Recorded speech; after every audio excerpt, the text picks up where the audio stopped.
The New York Gubernatorial Debate, sponsored by CBS 2 and WCBS News Radio 880. Here is your moderator, CBS 2's Marcia Kramer. From the CBS Broadcast Center, the candidates for governor of New York face off to discuss critical issues facing nearly 20 million people. Welcome to the one and only debate for the highest office in the Empire State. Joining me is Rich Lamb from WCBS News Radio 880, along with the candidates, Governor Andrew Cuomo, Larry Sharpe. He is the 2018 Libertarian candidate for New York State governor, and Republican Mark Molinaro. The first question, because there was a toss, will go to the governor. But, gentlemen, first, a quick review of the guidelines. There are no opening or closing statements. You'll have 1 minute to answer a question and 30 seconds for rebuttal when warranted. And Governor Cuomo, as I said, you won the toss, so you get the first question. Great. Here we go. For many, the cost of living in New York State is just too damn high. Why can't you trim the $168 billion budget and give people some tax relief? You know, big businesses often cut their budgets by 5% to save money but not hurt their core functions. So would you commit to doing that and pass the savings on to your taxpayers? Well, first, thank WCBS and 880 for sponsoring this debate. I heard that line somewhere before, it's just too damn high. It's just too damn high. I can't remember where I heard it. You are exactly right. The cost of taxes, the cost of doing business in the state of New York is just too high, and it has been for many, many years. The formula is simple. If you want to lose weight, eat less, right? That's the formula. It's just hard to do it. It's the discipline to do it. What we have done over the past 7 years, Marcia, is we have cut state spending to the lowest increases in modern political history. Our increases are now down to 2%. That is lower than any governor in modern history. Lower than Democrats, Republicans, George Pataki, who called himself a conservative. We're down to 2%. That allowed us to cut taxes. Middle-class taxes are now down to the lowest level since 1947. Corporate taxes, 1968. Manufacturing taxes, 1917. But that's only half the story. The real state tax are the property taxes. It's 3 times the state income tax. And we have to get local governments to control their property taxes. For example, Dutchess County, my opponent over 7 years raised property taxes 58%. That has to stop. I passed a 2% cap on counties. The 2% cap on counties Governor, and the state cap is making a difference. But I have a follow-up question before we get to Mr. Molinaro, because you keep saying that you've cut government spending, but it still goes up. And what we're asking you to do is to commit to spending less, period, so that the money can go to taxpayers. Look, I am been accused in the Democratic... And you have 30 seconds. I've been accused, as you know, in the Democratic primary, because you were there, and I think you accused me, of being too fiscally moderate, because I have the first spending cap in the state history. Only 2%. Think of it. My rate of spending is less than George Pataki, who called himself a Republican conservative. I am always working to reduce cost further, get those taxes down. We have to. But 3 times the taxes come from the counties, and that's what we have to focus on. And we're going to let Mr. Molinaro respond. Absolutely. And thank you all for hosting us. Governor, were that only true? In fact, your budgets have increased spending at about an annual rate of 4% each year. So despite the fact that you continue to suggest that you've been able to hold the 2%, you haven't. And what you've talked about in trying to drive down local property taxes is dishonest. This state forces more state spending onto local property taxpayers than any state in the country, which means local property taxes, school districts, counties, towns, villages, fire districts are arbitrarily high because you have not been willing to take on the responsibility of driving down those costs. I'm committing today, as we have during the campaign, to reducing property taxes 30% over 5 years. It's achievable. It's possible. If only Albany were to control the spending and reduce what it forces down onto property taxpayers. Now, as far as it relates to my record, it's nice to talk about what happened 20 years ago or 15 years ago, but in the last 7 years as Dutchess County executive, we've been able to streamline county government, we've modernized and delivered efficiencies, and we now have cut property taxes each of the last 4 years. And on Monday, I release a budget that cuts property taxes for the 5th straight year in a row. Mr. Molinaro, the time is up. It's a great question, Marcia. And first, I want to thank WCBS for not inviting me to this debate. It shows exactly what establishment lackeys you are and gives me the great opportunity to do this. So His Majesty in his glory has said that he's been so good in that his increases are the lowest increases. That's how he does cutting. So his cutting is still increasing. But not just that. He just blamed the counties. They spend too much. They need to cut the spending, right? They're eating too much.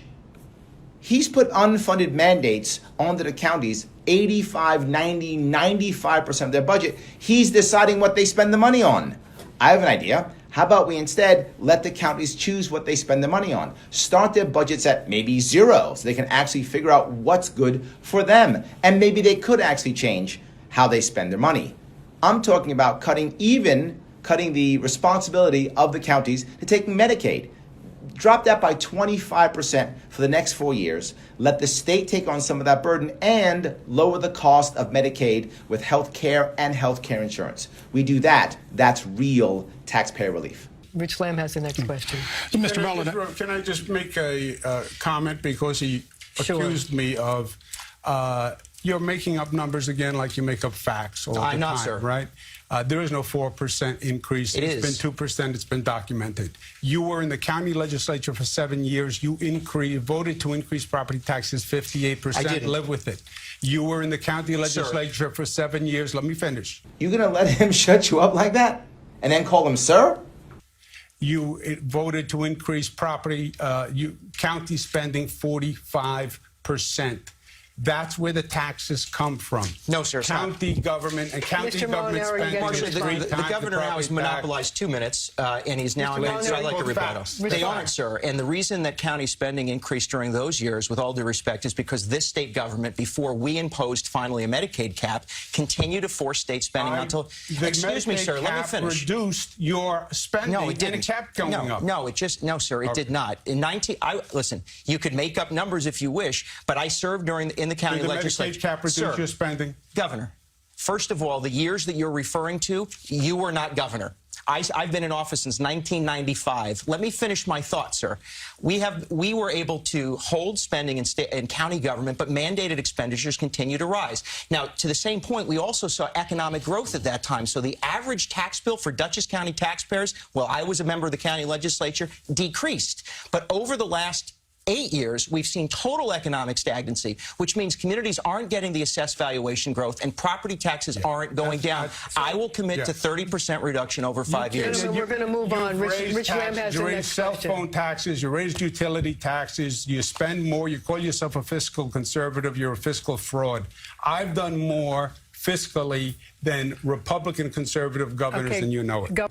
Wow, he just called you a fraud. This governor has done more than any other governor to completely destroy this state in every way, shape, or form. Morally, physically, financially, any way you could imagine. He's the one here's the thing that no one talks about.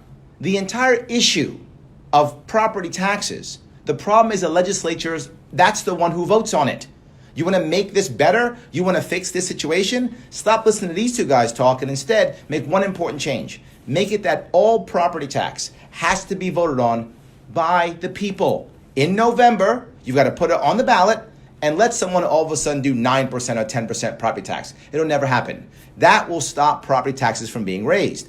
But one more thing. His Majesty says, 2%, I put a 2% cap on property tax. First off, why are you putting a cap on anything? That's number one. But you did something else. You allowed for a loophole that once they say crisis, they can raise it to whatever they want. And that's what keeps happening. So what you just did is you made it to where you've said it's a 2% cap, so you're the savior. But you've put them in a situation to where there are so many mandates, they have to go into crisis mode. So now they raise it more than 2%. You act like you've helped, you've just hurt. This is your fault. Governor, we have to move on. Rich Lamb. I'd just like to get a question here edgewise.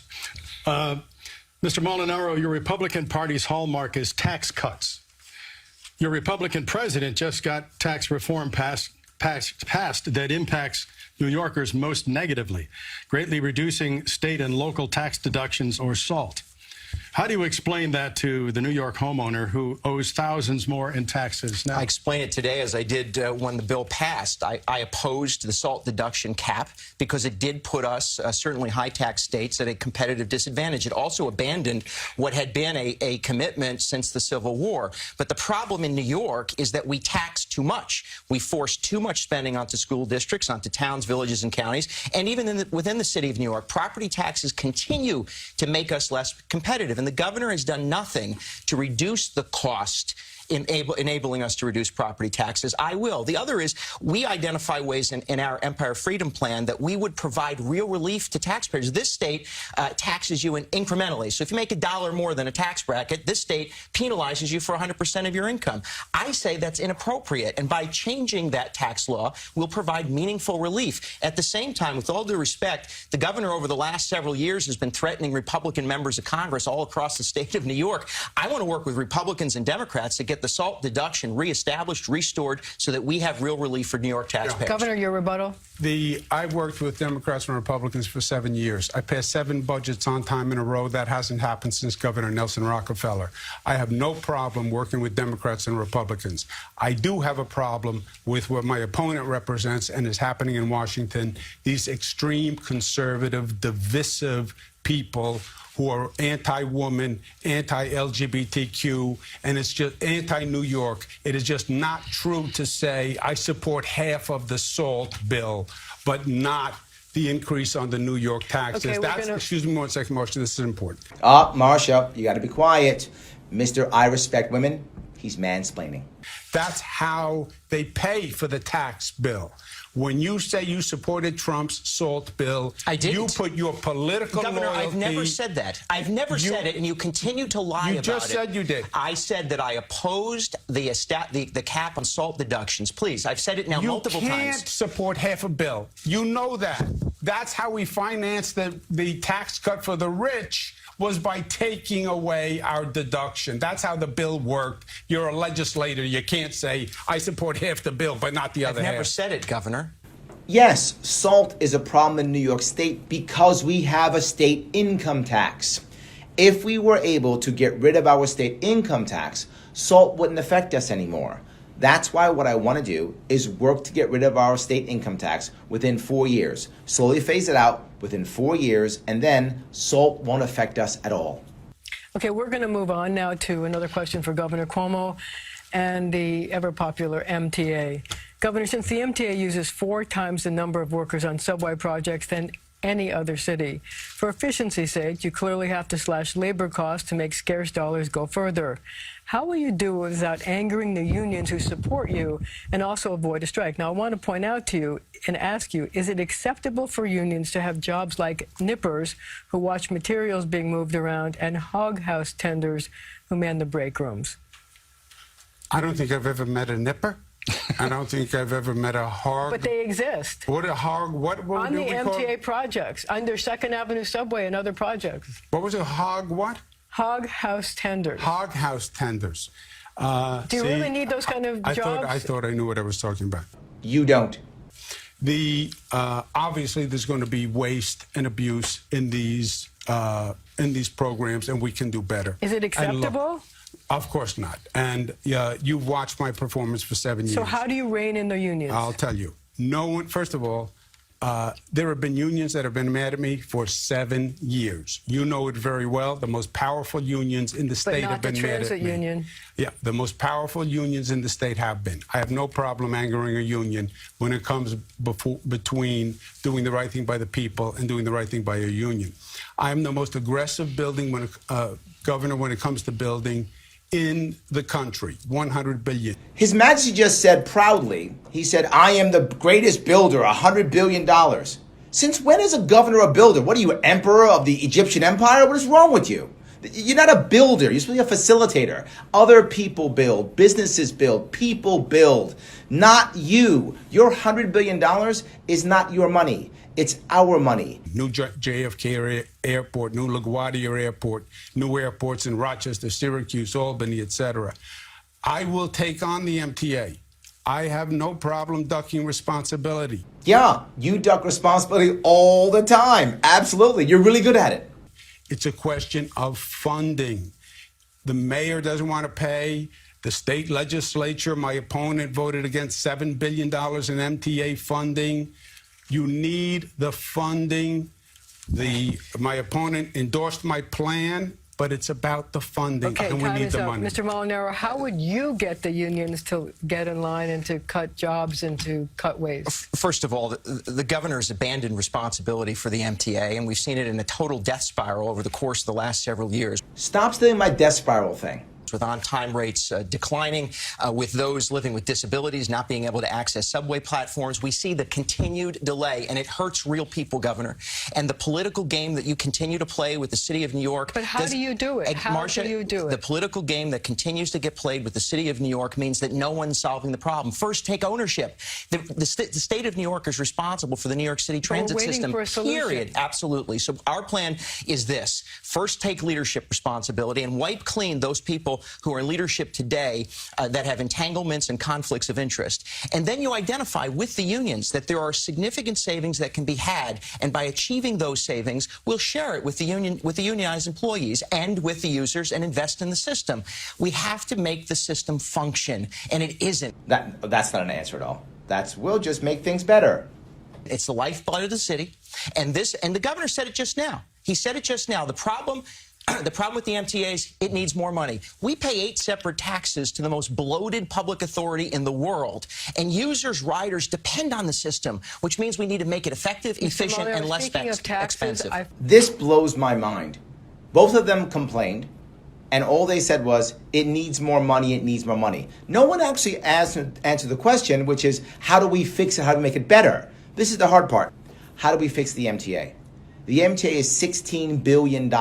We give $6 billion every single year to it because it sucks so badly. It's a disaster. The MTA will get no extra money from me whatsoever. I'm not going to fund it and give this bad system even more money. I'm not going to tax New Yorkers even more. No, I'm going to give it other ways to raise money so it can actually survive on its own. Over time, it will be self-sustainable. Okay, how? Number one, we actually have rail lines that go out to Long Island, upstate, into the city.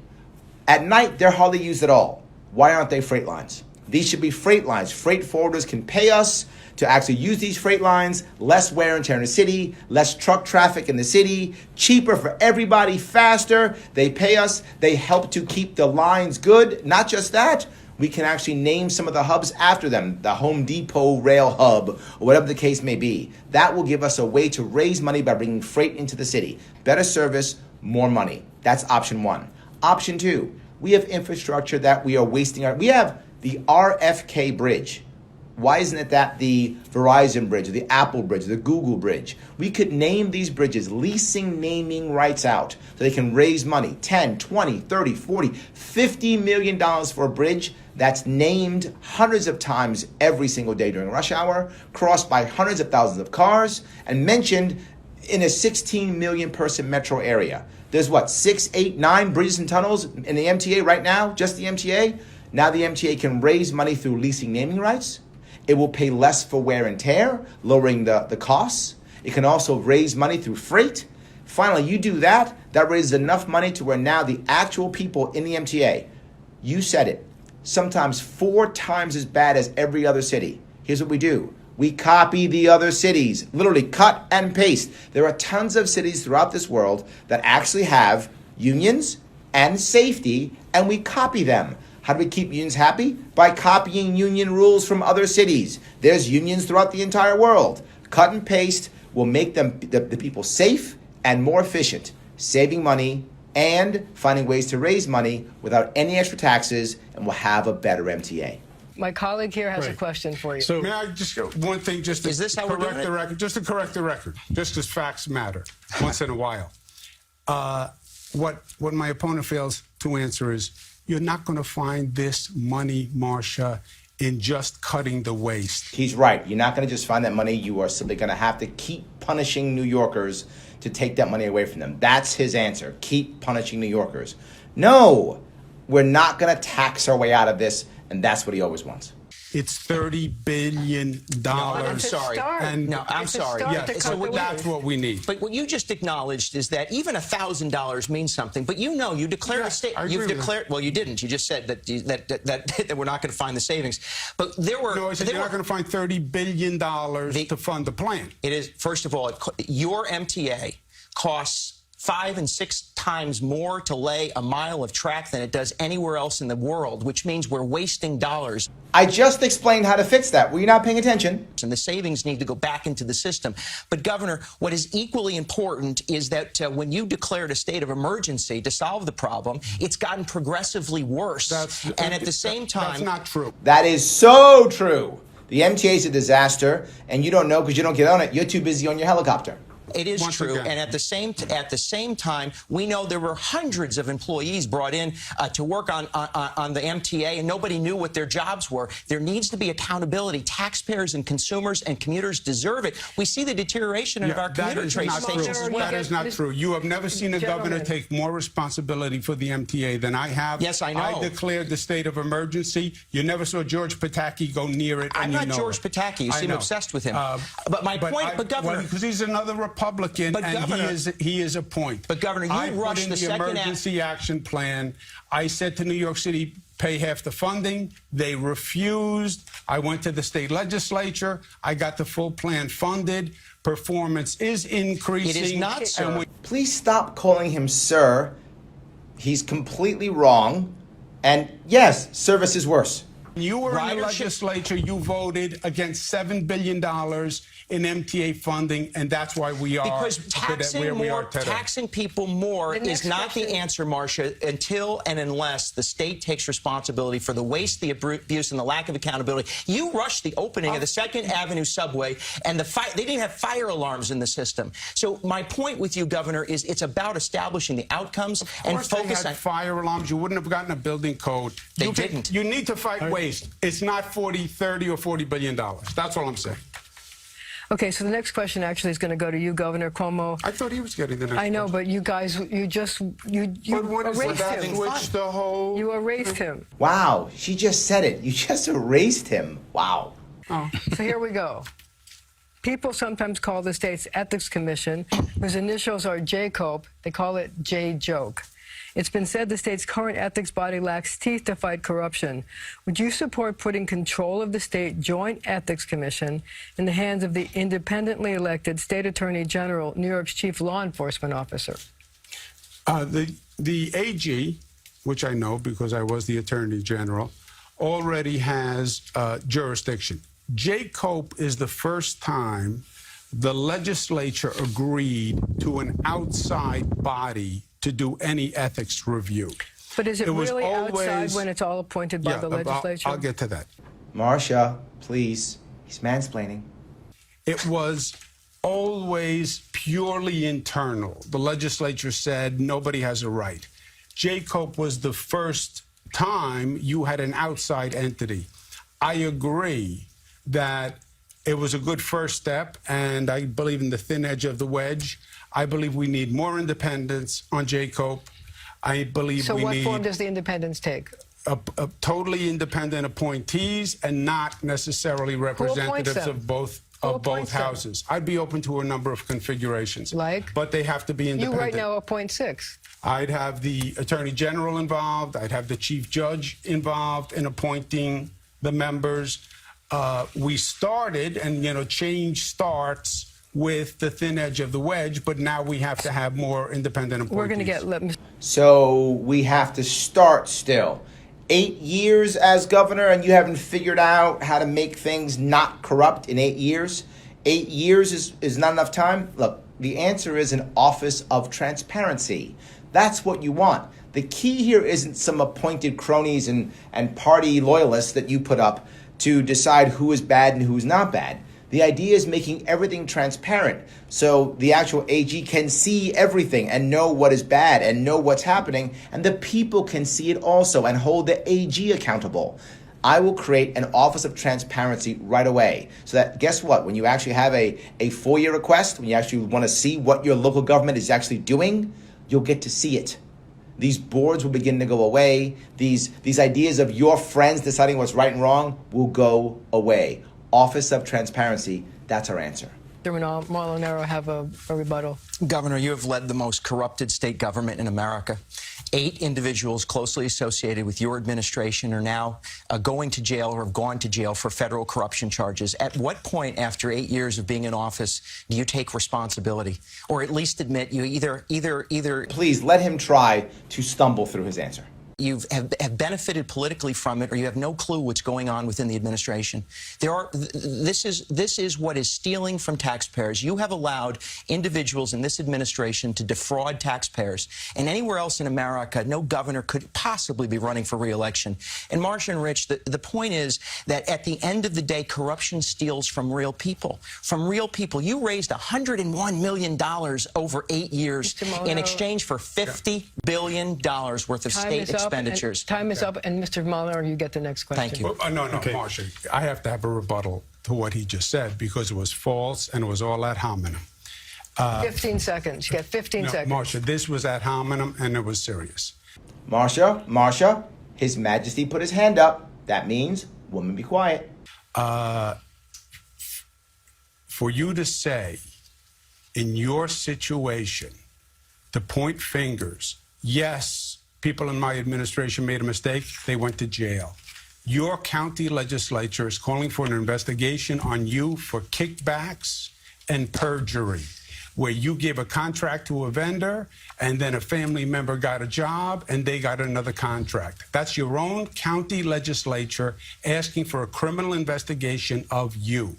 So I wouldn't point fingers. Oh, I get it. So you're saying he's as corrupt as you. I find that entirely ridiculous. And by the way, Governor... Is it not factual? It is. Listen, Governor... What's not factual? Let me finish my sentence. Yeah. We're not going to... First of all, what you described has been demonstrably proven false, sir. And it is highly, highly hypocritical at best for you. Your chief assistant, Joe Percoco, making phone calls from your very office. This is your family member putting money in your pocket. This is a bribe or a kickback it is you not, took. Sir, it is not. It's been demonstrably proven false. And Rich, I'd like to finish this thought. Did the money go in your pocket? No, sir. I have no idea what you're talking about. Or the Tinkerman employees' salary didn't go in your pocket after you had given them a contract and then No, gave sir. them a second contract? And then you failed to disclose it? Your Majesty, please stop kicking this dog. Just leave him alone. Just let him go. Let him try. Just let him try. It's embarrassing. Rich asked the question. Rich has a question. The governor leveled a charge, and he has been now speaking almost without pause. Just tell me what's false. Joe Percoco making 800 phone calls from your very office, exchanging... Yes, he made phone calls. He shouldn't have. While you were there, sir. How about Let me your finish. kickback? Is this what we do all day? Mark, are you now asking for help? Let me finish my thought before you finish I understand about Joe Percoco. This is about you and me. You're right. No one's saying I did anything wrong. They're saying you took a kickback. He's not going to let you finish your thought because he doesn't respect you. Yet you keep calling him sir. Get the message. Let me stop this. Right, Will you both change play to play? Yes. Yes, How? How? Oh, come on. The governor established a Moreland Commission, and it was supposed to root out corruption. And when it found it was going on in his own administration, he canned it. I will absolutely reestablish a Moreland Commission. I will ask people like Zephyr Teachout and Preet Bharara to serve. I will use that as the tool to hold back the forces in Albany who think it's okay to defraud people. But, sir, your administration... 8, 9 individuals now found guilty. You can't possibly expect the voters of the state of New York to believe that you had no idea. The exchange of state-funded taxpayer resources for campaign contributions. Crystal Run getting $25 million worth of state aid for a project already underway in exchange for campaign contributions. Sir, it is highly ridiculous to think for a moment that you are going to change that now. You know why the people would believe it? Because it was a 2-year investigation, and every U.S. attorney said I had nothing to do with anything. I did absolutely nothing wrong. Said. Meanwhile, you're the one who was being called on for an investigation for a kickback that went into your pocket. That is not true. Where you had a family member employed by a contractor who you gave a contract, and then you lied about it on the disclosure form. And you cannot deny it. I certainly and that's can. A crime, my friend. Sir... And that's you. Crystal that's Run. Not Joe, Sally, Jilly. It's Mark Molinaro. That is untrue, sir. So why in the world would any New Yorker right now, Republican or Democrat, reward this behavior? Why would you do that? You have a choice. These guys who simply yell, I'm more corrupt than you, you're more corrupt than me, who's more corrupt? Or someone who's not part of this establishment? I have to leap in with a question for the governor. Wow, Rich, thank you for saving him. This was getting bloody. I'm glad you saved him. So, Governor, we all see the tragedy of homeless people living on the streets every day. Many suffer from mental illness, yet police are prohibited by state law from removing them except under the most extreme conditions. Would you support changing the state law to allow police to take homeless people off the street against their will to get them help and shelter for their safety and the safety of others? Rich, I've worked with the homeless population, as you know, all my life. It's a very difficult issue. And there's two sides to it. It's the legal side of when do you bring a person in against their will? That runs right into a civil liberties and civil rights conversation that is very important to all New Yorkers. The law says when the weather reaches a point where you could endanger their lives, then you can bring them in. I believe the problem is they're smart. They don't want to go into the shelters because the shelters are unsafe. If we make shelters safer with more services, people will come in. They don't want, I've talked to them for 20 years. They don't want to sleep on a park bench in Grand Central. They really don't. But the shelters are unsafe. And that's where we have to focus, making the shelters safer with services so we get the people out of situations that they don't want to be in. Governor, your time is up. Mr. Molinaro, do you have a 30-second rebuttal? I think I get a minute to answer the question. I would hope. I mean, No, it's my question, and you get a 30-second rebuttal, I think, is the rule. What we need to invest in the mental health services that have been dismantled over the course of the last 2 decades. That means ensuring that those who live on the street have the support of state and local governments. And what Albany needs to do is to coordinate our response. That means crisis intervention training, mental health first aid. It means making sure that those who are struggling with addiction, mental illness, have the support structure necessary. Certainly shelters need to be safe. But at the same time, the governor has allowed the dismantling of mental health services, people finding their way to the streets when they really need help. And what we do in my county, and I want us to do statewide, is a comprehensive response to really strike at the stigma related to mental health and provide long-term support. This is a great question. Thank you, Rich. It is important. Look, the homeless situation is tough because if you've dealt with homeless people, and particularly I know because as a vet, a high percentage of homeless people are veterans. After about a year or two, depending upon the individual, there's a point to where they don't want help anymore. And it's hard to actually say you want to force someone to get into getting help. So I get the law. I understand that. You care about someone's civil liberties. The answer is almost what they've talked about, right? They've talked the idea about mental health, which is what the Republicans always talk about. That's the issue. Democrats talk about spending more money on shelters. The reality of it is facilitating the nonprofit world to do what it does best, help people in need. If we use government to not try to build the best shelter, which would just put more people in shelters, but we instead use the government to facilitate nonprofits for getting people off the streets, giving them opportunity, giving them teaching, giving them the skills they need to get back out there. But not just that, letting them be out if they want to, touching them to give them help, and allowing them to come in when they're ready to come in. That's the key issue. Who does that best? Nonprofits. We facilitate that. We can help fix our homeless problem. At the same time, Marcia, it means we also have to ensure that we help those who are living with developmental disabilities. Their population has skyrocketed in homeless shelters, and we need to support those individuals as well. Just 1 second. Marcia.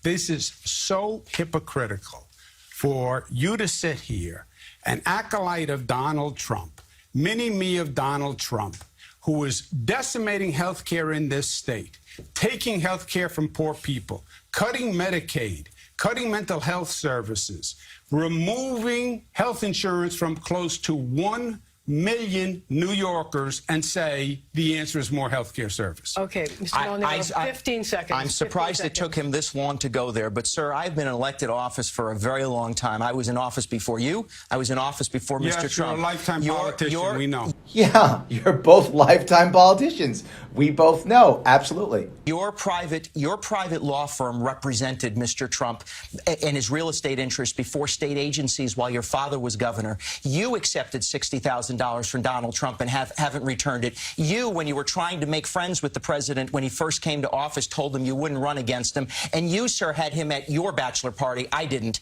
So at the end of the day, sir, I have a long record of committing to help those who are most vulnerable. I grew up on food stamps. Are you saying you don't support Donald Trump? I'm saying that I'm absolutely committed to the delivery of mental health service. Do you support Donald Trump? Let's get out of this conversation. Do you support Donald Trump? Answer him. Do you support Donald Trump? I support anyone who is going to effectively make an investment. Do you support Donald Trump? Mr.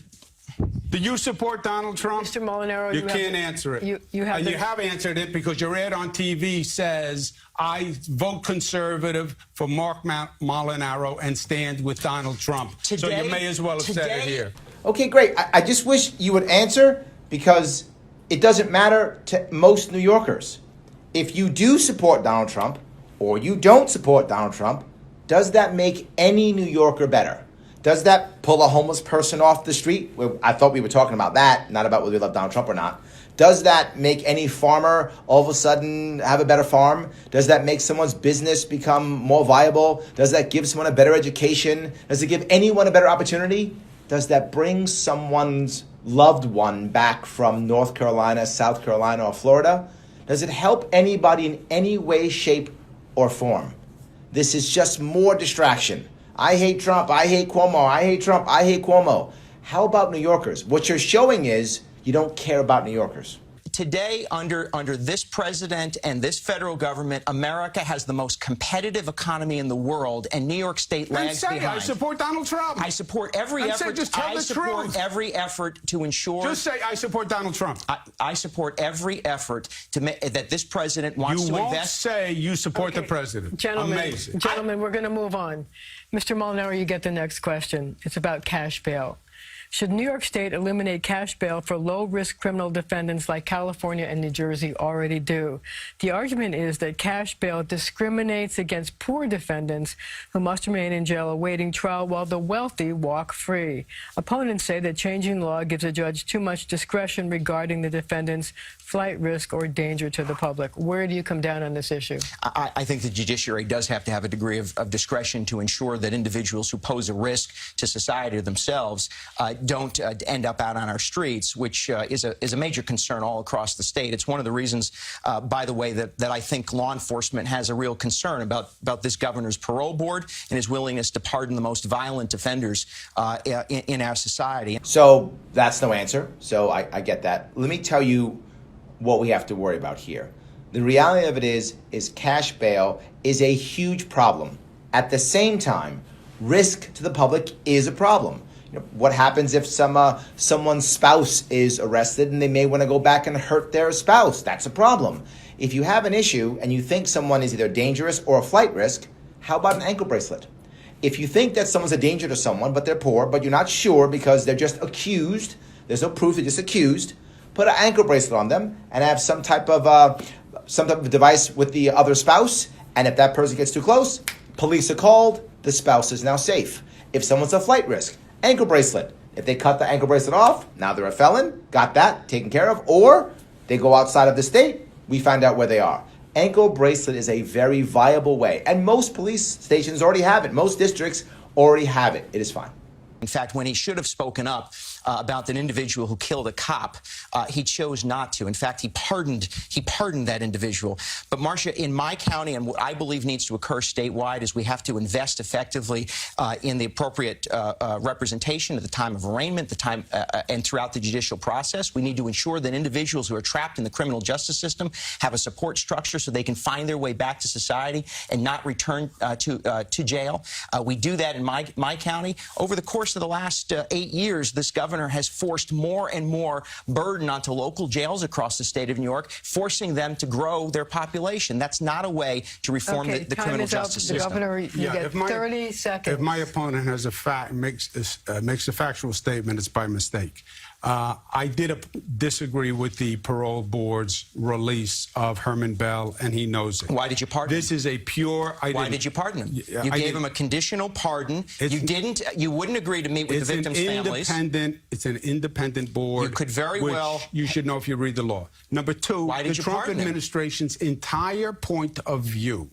They are anti-woman, they are anti-LGBTQ, and they want to put more people in jail for lower-level offenses. So, wow, so we don't care about cash bail at all. No one here does except me. Okay, so let's go off and talk about parole boards, and let's talk about LGBTQ, which is all important issues. But I thought we were talking about cash bail. We don't care about that. Well, I do. Which is what my opponent supports, and that's the exact opposite direction. I've been closing prisons. We don't need to throw away young lives on low-level drug crimes, alternatives to incarceration, rehabilitation, and stop spending $50,000 a year on a prison cell and get a person into a more productive circumstance. Governor, thank you very much. His Majesty says that he cares about prison reform. Yet when it comes to prisoners, he hasn't decided in any way, shape, or form to tell law enforcement to stop arresting low-level criminals. He hasn't created any new programs that are throughout the entire country to show success in lowering our recidivism rate. He hasn't even given our corrections officers in any way, shape, or form a contract in over 2 years. He's none of these things. There is no way that he's actually making any of this happen, but he stands here and says he cares about prisons? No. What he's done is close prisons to force the prison system to deal with people who have mental illness and people who have low-level crimes, all in the same exact world as our most violent criminals that we have in this state. And the people to take care of them, the corrections officers, he's ignored. This is not criminal justice reform. Rich? So, Governor, your mass pardons of ex-cons has generated controversy because it restores their right to vote at the polls. Some of those pardoned are sex offenders whose polling place is often a school. Should this program be re-examined, and should people convicted of sex offenses be allowed to vote only by absentee ballot? The point is, these are people who are on parole, who have served their time, they've been released. We're now trying to reintegrate them into society. And we spend a lot of money trying to reintegrate people into society so they don't commit another crime and there's not more recidivism. Giving them the right to vote after they have done their time and paid their price to society is a way of reintegrating them. Sex offenders can only vote in a supervised situation. And I would be against allowing a sex offender to go anywhere near a situation where there are children. Mr. Molinaro. Except you allowed exactly that to happen. 24,000 individuals, conditional pardon, many of which were sex offenders, rapists, murderers. And you not only allowed them to vote, you encouraged and instructed the probation department to register them to vote and to instruct them that if they vote in schools, they can vote after 7 p.m. You did so without going without children there. There are no children in school after hours? When's the last time you took your kids to school? My kids are in school after hours all the time. But, sir, you allowed that to happen. You allowed that to happen, and it shouldn't have happened. When I'm governor of the state of New York, if you kill a cop, you do not return to society. If you are a sex offender, you do not get to... That's not the law. You don't run the parole board. It's an independent entity. Or are you saying that you're going to interfere with an independent entity? Current law says if you kill a cop, you do not return to society. There is a slice of individuals that you have allowed. Going back to the death penalty. I would absolutely... Yes, if you kill them, they won't return to society. No, you're right. You pardoned 24,000 individuals and allowed them the right to vote, and it shouldn't have happened. After parole, yes. No, not after parole. They were on parole when you pardoned them. Yes, after they did their time. And to allow... And we're trying to reintegrate them. How do you reintegrate somebody if you don't even let them vote? Yeah. Or do you want just a recidivism cycle so they go back and back and back? No, sir. Pardoning is not a bad thing by default, but each pardon should be on an individual basis. is this individual, have they been wronged? Is something bad? Do you not get it? Is it unfair? It should be on an individual basis. Mass pardoning is a problem. Of course it is. Why would you do that? But not just that. Why would you mass pardon people and then on top of that, purposely do it prior to an election? This was crooked, this was bad, and shouldn't have been done. At the same point, there is a point that's accurate, which is once someone does their time and their parole is complete, then they should get all of their rights back. Of course they should. But you don't just want to randomly say, well, these 24,000 people, because I want the votes, we're going to give them the right to vote and pardon them. That's corrupt. That's wrong. You allowed 24,000 people through a conditional pardon, many of which were sex offenders. You instructed them to vote. The right to vote. But you should have gone to the legislature. Is there no law you're willing to not bend or to break? To go to the legislature when? So like when you were there and you took $70,000 in expenses, almost double your salary, one of the highest people taking per diems. Go to you in the legislature? No, thank you. So you don't have an answer, so you just attacked him for being as corrupt as you. Okay. Sir, you have raised $101 million. You took $70,000. 9 individuals now found guilty of federal corruption charges. I'm going to ring the bell and we're going to take a time out. You didn't take $70,000 in per diem, Mr. Fiscal Conservative? You say one thing, you do another. No, you're more corrupt. No, you're more corrupt. No, you're more corrupt. No, you're more corrupt. That's not true. All right, we're both taking a time out. The next question is for Mr. Molinaro. The cost of health care is out of control, but you support a single-payer health plan, which some call Medicare for all, knowing it could double the entire state budget of $168 billion, requiring massive tax hikes. Can New York afford this program? New York cannot afford this program, not to mention the state of New York has a hard enough time getting the trains to run effectively in the city. To put the governor or the state government in charge of health care would be frightening. In fact, in this case, the governor's already begun to auction off sections of health care. In the case of Crystal Run, a private health care provider in the Hudson Valley, the state of New York, after private meetings with their senior officers, dedicated $25 million of taxpayer support in exchange for thousands of dollars of political contributions. We have seen a broken system, and I am not willing to allow that to be corrupted. Wasn't this question about health care? So every time we have a question, we just go to, you're more corrupt? And certainly New Yorkers cannot afford doubling their personal income tax to support a system that is just not sustainable. Yeah. You have 30 seconds. Let me tell you why my opponent wouldn't answer the question. He's with Mr. Trump. There should only be health care for rich people. He voted against the health care exchange when he was in the New York State legislature, which ensures 4 million New Yorkers. Donald Trump just said he wants to allow the disallowance of pre-existing conditions and end the funding for the Affordable Care Act under Obama. They think if you're rich, you should be able to have health care. If you're poor, good luck, don't get sick. Look, the reason why this is a bad idea isn't even just the money. The reason why it's a bad idea is because it's going to create a two-tiered system. It's already there now. If you look now, try finding a doctor who takes Medicaid now. You can find it, but it's tough. It's probably not in the right area, not the one you want, not the one you like. More and more limitations on what's happening. You do that, it will not be self-directed at all. The government is going to decide who you get and how you get and when you get. And most of the best doctors are going to decide to not take Medicaid or insurance at all. What happens now in Europe? You have supplemental insurance. What does that mean? That's rich people insurance. You have that kind of insurance, they take it. What's going to happen is the wealthy will get the best insurance and will get the best doctors, and those who aren't will get whatever's left.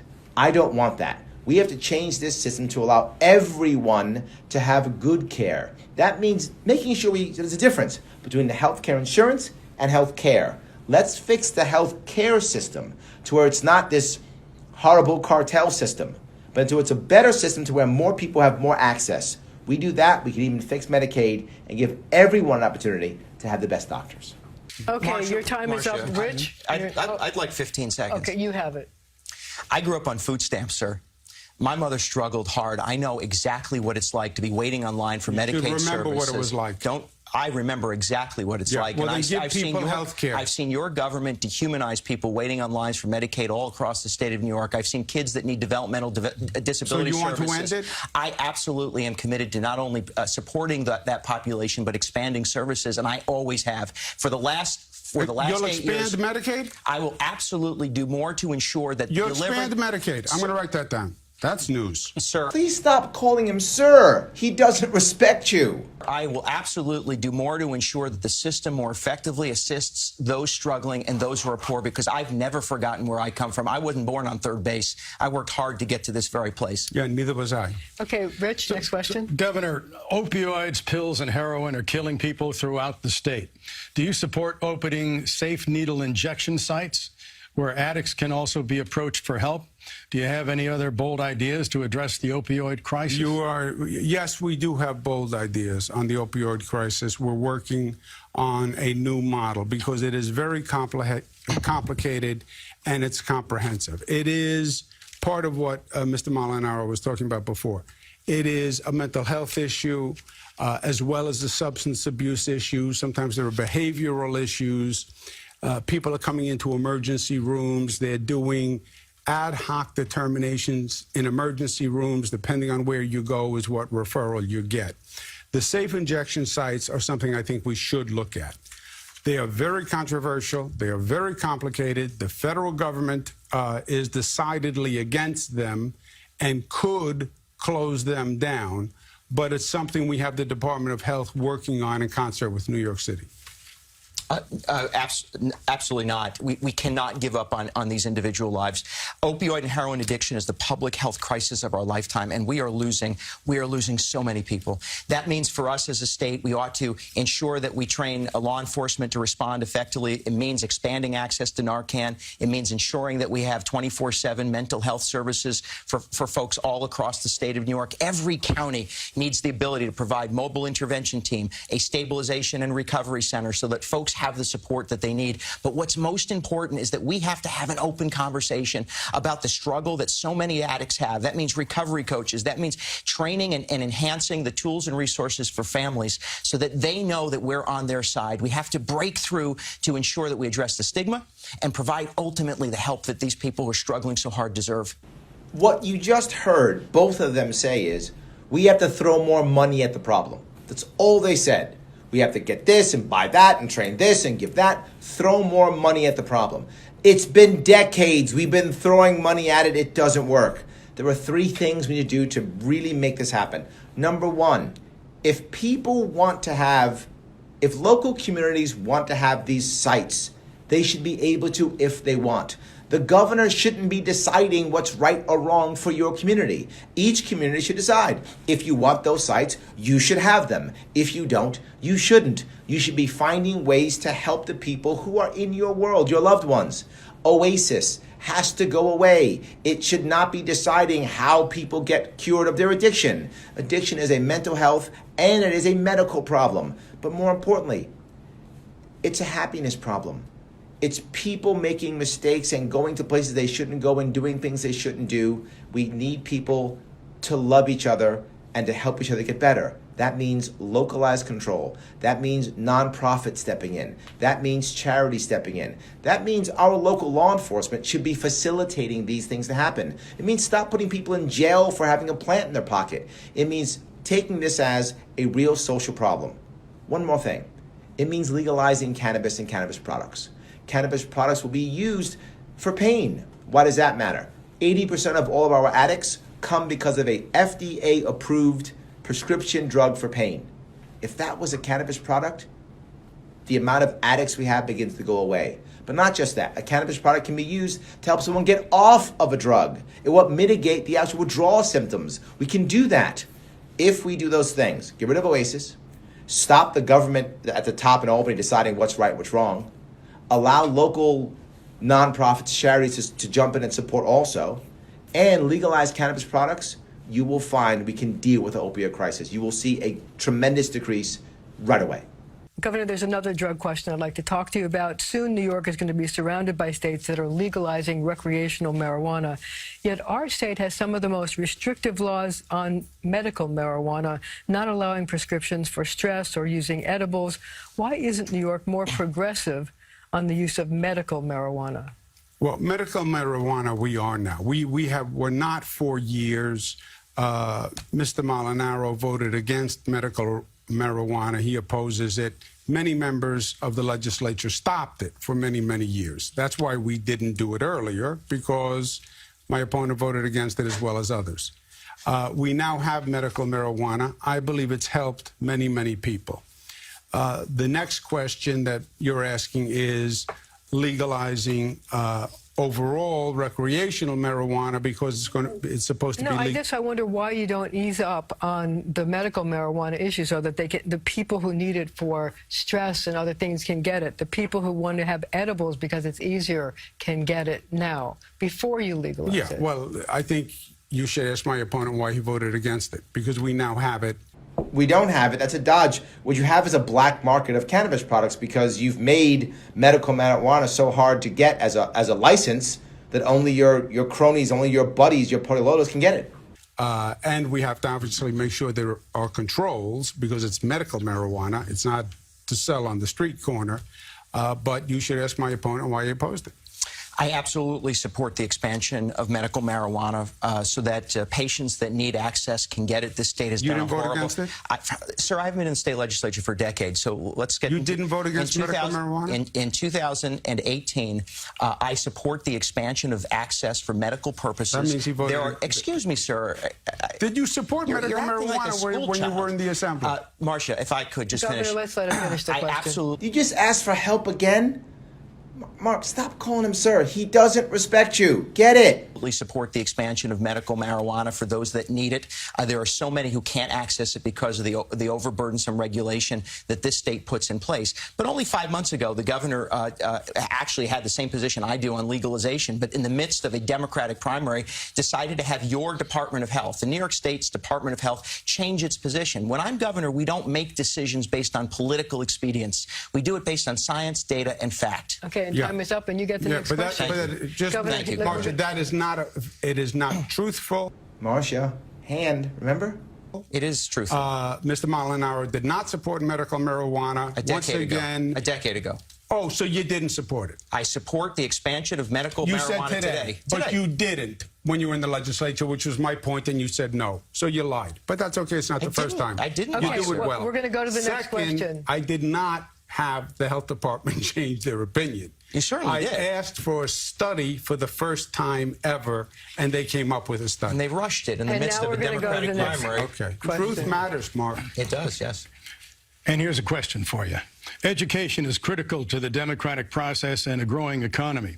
What solutions would you offer to troubled school districts like the one in Hempstead, Long Island, where they spend the same amount as an average school district, but the high school graduation rate, as revealed in a CBS 2 documentary, is a dismal 37%. Yeah, the education statewide is so dictated from Albany down that school districts and teachers don't have the latitude to establish outcomes and then achieve success. So I believe in devolving some of that decision making so that school districts, parents, and teachers have the relationship necessary, establish outcomes, and then create, by the way, a curriculum that gets kids inspired to learn. That includes, by the way, investing in vocational training and technical training so that kids who learn differently have that opportunity. Also, it means reviewing our financial structure, the way in which we fund education, so that we don't continue to see failing schools not get the resources they need. But our education system was once great when there was a symbiotic relationship between family, community, and business and education. We need to ensure that educational outcomes align with economic needs and economic goals. The other is that this state has perpetuated a separate but unequal form of education, general ed and special ed. I believe in integrating that because those who are living with special education needs, those living with developmental disabilities are being left behind, and parents are being forced to advocate with full hand-on combat to receive services. So that's a way to reinvigorate and to inspire kids to learn. So you don't actually have an answer, and you decided to just go to special ed versus general ed and not talk about the system that we have right now, which is kids aren't graduating. How do we fix that? Governor, I suspect you have a little bit of a rebuttal. You've been taking a lot of notes. Look, 30 seconds. It's nice to speak in flowery language about how you want to help things. But the truth is the extreme conservative wing that Mr. Molinaro, Mr. Trump represent. Back to Trump. Got it. Exclude everyone. They're anti-woman. They're anti-LGBTQ. Didn't we go through this already? The anti-LGBT. Didn't we go through this already? I thought we were trying to figure out how to make our education system better. I thought that was the question. He would even put women in shackles. It's untrue, sir. That's untrue. That is untrue, and you continue. Can I finish? No, you can't. May I finish? In fact, you I can't. Well, you don't make the rules. You've interrupted me every time I've spoken. We'll sir. do your shackle question in 1 second, okay? You don't make the rules, and he's right. He makes the rules. Wow, this is all his show. And the Trump administration has not been providing the assistance they need for education. Mark, why are you here? We have a terrible education equity gap, where we have richer districts who have one level of funding and poorer districts that have another level of funding, and that is not what New York is all about. He's right. New York is about high taxes, no opportunity, and people leaving by the busload. Yep. On the question of shackles, there was a bill. There was no question of shackles. There was a bill that you voted for that said female inmates could be shackled to a gurney during childbirth. Listen, there were significant concerns regarding individual safety, but I find it highly hypocritical of you to be lecturing me about women's issues. With all due respect, sir, when women spoke up in your administration, when they were being harassed by senior staff, what did this administration do? They dismissed one woman and they had another one have another one assigned to a hall closet. By the way, when sexual harassment policy was being crafted, you wouldn't even allow the one female leader of the state legislature to be a part of the conversation, and you stood shoulder to shoulder with people like Shelley Silver, Jeff Klein, Sam Hoyt, and Vito Lopez. And sir, wow, you guys know exactly who is more corrupt. You got names and you've got details. I love it. Did any of you bother to detail out an education plan? when victims asked for public hearings, you said there's no need. No need? Albany is a cesspool of bad behavior. And when I'm governor, there's going to be more than just hearings. We're going to enforce the law so that men don't prey on women. You're about fairy tales. You voted for a bill that shackled a woman to a gurney during childbirth. What kind of person would do that? This extreme conservative divisive cancer that you have brought to this state with Washington. You put children in cages in Washington, and you shackle women to gurneys in New York. We're not going to let that happen. Sir, that's not who we are as a people. Move on. It's not what we believe. That is a wonderful... It's disrespectful to women. If there's one thing he knows about, it's disrespecting women. Right, Marcia?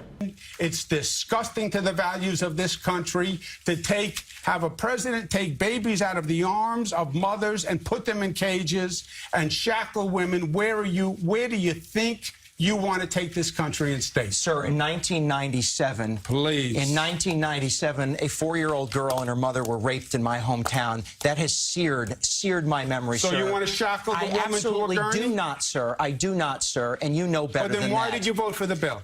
You absolutely understood, and exactly Governor Patterson... Why did you vote for the bill? Governor Patterson explained the same concerns which were addressed, and I support what he did to ensure that those women that are violent... That is a lie. It is not a lie. Out of 201 legislators, only 20 voted for it. You were one of 20 out of 200. That's what you call extreme, my friend. It is in your own party. All right, well, we're going to move on now. Okay, so now that we're done talking about shackling women and respecting women, I'm going to talk a little bit about education, which was the whole thing we was to start with.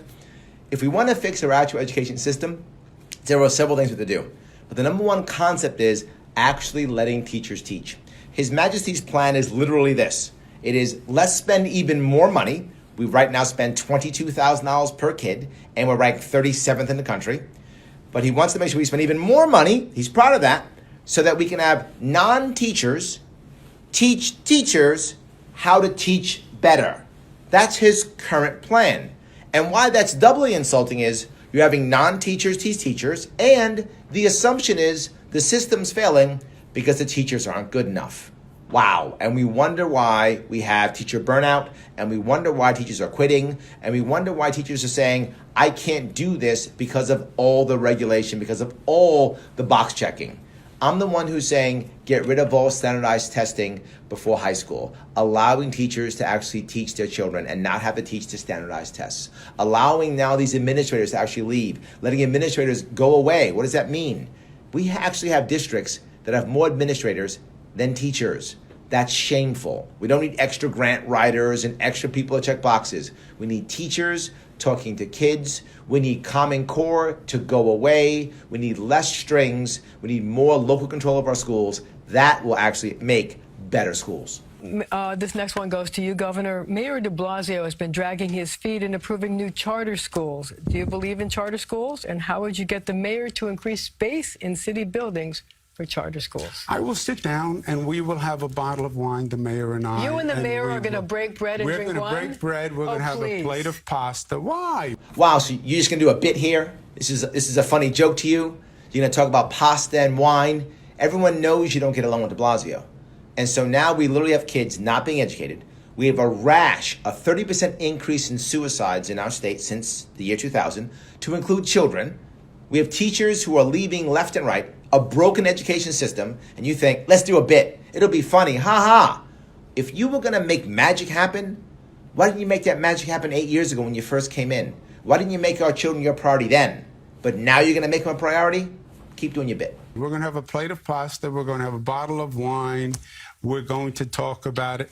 The mayor was with me election night. Forget the mayor. Do you believe in charter schools? So everything is lovey-dovey. I support charter schools. I support choice in education. I support public education and public charter schools because we need choice. But primarily, 98% of our children go to public schools. And that's where we need funding and so do you think there should be funding. more charter schools? I support charter schools. Yes, I always have. Okay, Mr. Molinaro. I support charter schools and I support choice. I also support ensuring that our education produces real outcomes. And what we've seen across upstate New York and across much of the state is the deterioration of an education system because it's handcuffed by Albany bureaucracy. We have to more effectively work to give freedom and latitude at the local level so that teachers can teach and students have opportunities to learn. It means ripping out Common Core and focusing effectively on setting standards at the local level, tying educational outcomes with economic needs, and ensuring that we reinvest in special education. What I support is a localized school district. Charter schools are probably good for some areas and maybe not good for others. I don't want to be the guy who supports either of them. I want to be the guy who allows a local school district to decide what's going to work best for their kids. It really is that simple. Okay, the next question is from Rich. So this question really is for both of you, okay? Politics today echo with insults, accusations, and disrespect. No, really? I didn't see any of that today. We should be proud. Even knowing that going negative is often successful, do you ever feel a need to elevate the conversation, or do nice guys finish last? This is the reason why we want a powerful third party. When you only have two parties, and you spend your time saying the other guy's evil, if the other guy is so evil, there's only one guy left. But when there are two people left after you've said one guy is so evil, the vote can go either way. The negative campaigning, the mudslinging, isn't as effective when there's three parties. That's the advantage. That's the whole reason that you care about a third party, to make it so that negative campaigning doesn't work as much. If you've noticed, here today, all I've talked about is, wow, they're slinging mud. Let me give you some ideas. Being a third party means I have to be more positive. I have to have actual ideas. So, yeah, I'm a nice guy, but I'm not finishing last. I was first elected to office as a 19-year-old. I served in a small village in upstate New York where you run without party affiliation. I spent every day of my adult life trying to get people to work together to solve problems. As governor of the state of New York, I absolutely want to ensure that we tone down the rhetoric, that we stop the escalation of hate, anger, and violence, and that we do more. We do more to bring people together to solve the important problems that face us. That means collaborating, not dictating. It means ending the bullying and the threatening and the dismissal dismissing of those with whom we might disagree. Do you know who you're running against? That's what I think leaders do. And as governor of the state of New York, I'm going to lift us up. I'm going to lift us up to confront the challenges that face the people of the state of New York by toning it down and working across party lines. Anybody who has a stake in the game should have an opportunity to sit at the table. The governor only 4 years ago said if you were too far right of center, you have no place in New York. Well, I would say to my Democratic friends, if you're too far left of center, you have every place in New York. That at the end of the day, when we put aside our differences to work honestly and earnestly towards solving problems, we can absolutely overcome any challenges. This is the greatest state in the greatest nation the world has ever known. Yeah, I think those are beautiful flowery words. I think it's the exact opposite of everything he represents and Trump represents. Untrue. Okay, I get it. Trump matters. How about some answers? Give us some answers. How about that? I think what Your Trump continued effort, sir, he didn't come to my bachelor party, he came to yours. Yeah, I don't support him politically. You do. I think what they are doing is reprehensible.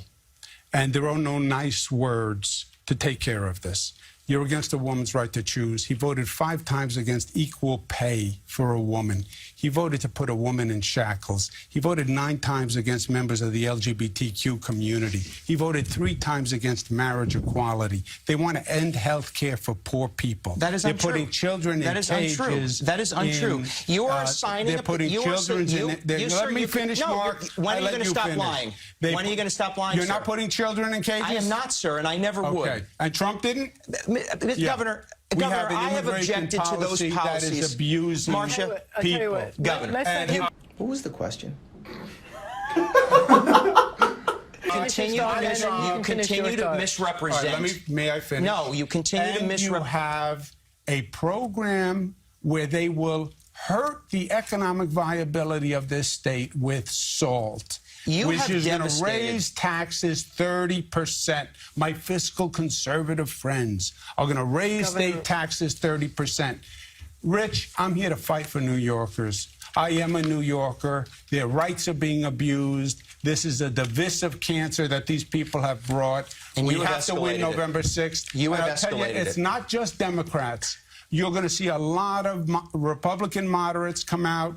A lot of independents come out and say, I don't want this hate. I don't want this anger. I don't want this division. This is not who we're about. Yeah, you are absolutely going to see a lot of Republican moderates, Democrat moderates, independents come out. Yeah, and they're voting Larry Sharpe because they don't want to see this divisiveness, which you just talked about. What you guys just did, they're all going to come out and they're voting for me. Governor, we're going to give Mr. Molinaro 15 seconds. You have sought to escalate it. You have sought to escalate it. And, sir, your description of my life and record is so dishonest that it's absolutely